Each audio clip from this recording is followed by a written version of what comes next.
State Secretary Sztáray, thank you very much for joining us on AnewZ.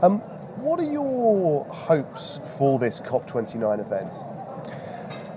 We are actually very grateful to the Azeri hosts to host this year COP29 because it's a very symbolic venue in that respect. The Caspian has become a very important hub for energy cooperation, and Hungary has early enough realized how important it is to connect Europe with the Caucasus and Central Asia. And in that respect, I think COP29 is the right place to discuss the future of green transition, the future of how we can assure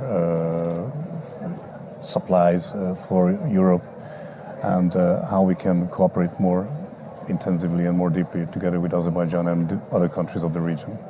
And Hungary, like many other countries, has its own energy transition strategy. Like many other countries, stands kind of at a crossroads when it comes to moving towards a different type of future with energy. How would you characterize where Hungary is right now when it comes to energy transition? Actually, there are two major aspects. One aspect is the historical legacy from the old times before 1990, when the Soviet Union did not allow north-south connections in Central Europe and in Eastern Europe because they wanted to have the influence on our energy supplies. Because of that, we have embarked upon a policy which is about diversification of sources and diversification of routes, both. And I think we have come a long way. We have interconnectors in gas with 6 of our 7 neighbors. We have the other pillar is actually the cooperation in the European Union. It's about the green transition, and there Hungary has pledged that it will reach zero carbon emission by 2050. And we want to have 90% electricity generation from renewables by 2030. So it's a very ambitious plan, but it's affordable. And at the same time, we're also concentrating on the competitiveness of our economy. So the two have to go hand in hand.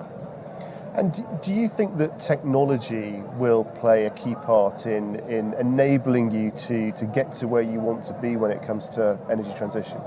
It depends on which branches we look at. I mean, we have a very sophisticated gas infrastructure, but that's a transitional tool or resource. We are also putting a lot of emphasis on nuclear electricity generation, and we are building a new nuclear plant. Actually, we have already one, but we are building a new one. This is a condition for the success of the green transition. And we are also concentrating on, especially on solar photovoltaic, which is increasing dramatically now in a positive sense.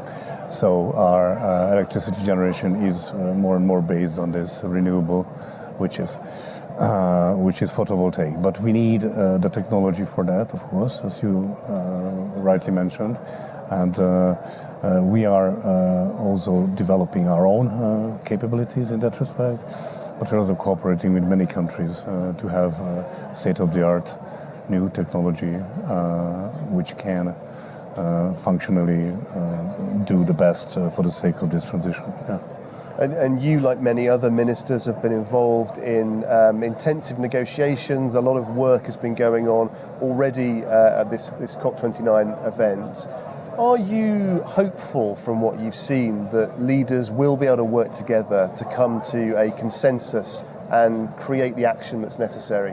Well, we very much hope that the present level of ambition can be at least maintained or even increased. We hope that the more developed countries can help more the less developed countries because they need that. This is also related to climate change, to other difficulties in many regions of the world.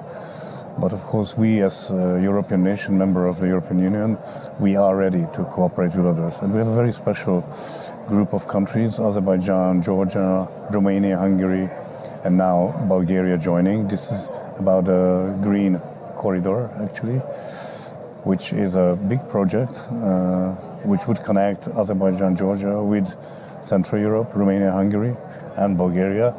And it would be green electricity transport from these countries to our countries, which is a big project.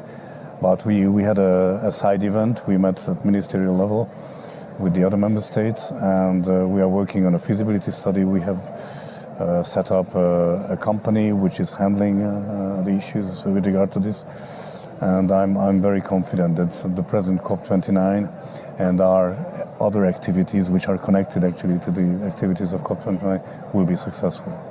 State Secretary, thank you very much for joining us on AnewZ. Thank you so much.